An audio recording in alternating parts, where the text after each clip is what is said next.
What's up? So Scottie Pippen says that the NBA and the bubble isn't basketball. He calls it like a pickup game. And it's not the same. It's not like obviously you're select sides. You don't have to go through the hostility of crowd and stuff. He has a point in the sense of the traditional way, but again, he has never had to participate in this. When Scottie's one of the greatest players ever, six-time champion, etc., gold medalist, etc. He never had to endure this situation. It's interesting in the sense that I will say this about the bubble. It should make the fans more appreciative of the players. Um, the only one thing I could say about the bubble is that you're focused. But the one good thing I'll say about the bubble is this: you don't have to worry about anybody making racial epithets or remarks and doing things that would get them in trouble. Because there's no place for that. That's the one good thing about not having fans there.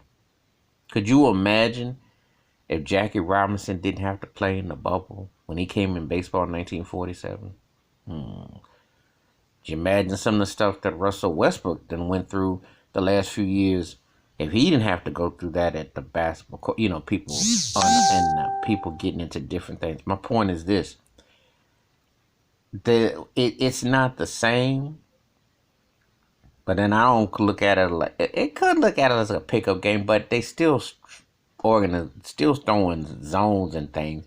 It's not like the lines are real narrow. I get what he's saying, like you could step out of bounds real quick, but it's still organized enough where it's still going fundamentally as much as you can be. But these circumstances are not normal. Even as a Miami Heat fan, I'm not a fan of the situation because I still think that I don't even know if people should be still out there. I just think it's just so much. And the players going through it heavy. But he brings up a good point. He has a valid point. But then there's also a counterpart that you could look at it. But it is a different way of basketball. It's different. It hasn't happened before. And I got a feeling it's going to be something similar again if they go to places because until you get a vaccine or get this somewhat under control, how do you purposely propose to have regular games again in situations? Everybody's got to get tested. Everybody's got to be separated.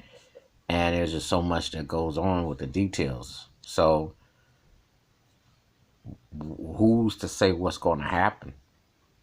But the bubble is the only thing that you can do to somewhat slow it down and prevent. And the NFL's going to have to do it. Baseball ain't going to even allow fans until they get to the Division Championship Series and in the World Series, but it's going to be a certain amount of people, which I still think is dumb. Pardon me, because you don't need any fans. You need fans, but you don't need them in these circumstances. It's not worth it. It's not worth it. It's a situation where you need to be more careful and cautious. This wave is no joke. And I agree in the business, the politics got to stay out of it. It's just enough to get it to go on, but you don't need it. All right, that's my thoughts and takes about Scottie Pippen saying that NBA bubble basketball is pickup basketball. It's not pure NBA basketball. But give me your thoughts, your takes about his remarks. You agree, disagree, hit the like, subscribe, and the bell rings. New video, wash your hands, keep your mind clear, watch out for another. And sometimes things are a little bit different, similar, but a different way of doing it. I'm out.